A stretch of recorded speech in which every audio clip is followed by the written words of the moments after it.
Mayong balita alang sa mga public school teachers sa dakbayan sa Subo.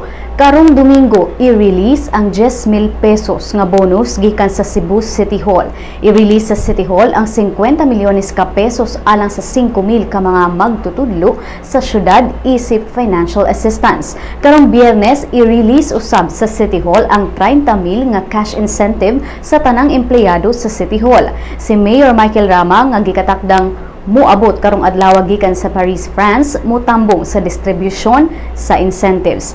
Giaprubahan ni atong Lunes sa Konseho sa Subo ang 201.9 million pesos nga supplemental budget diin 127.1 million pesos ang alang sa cash incentives.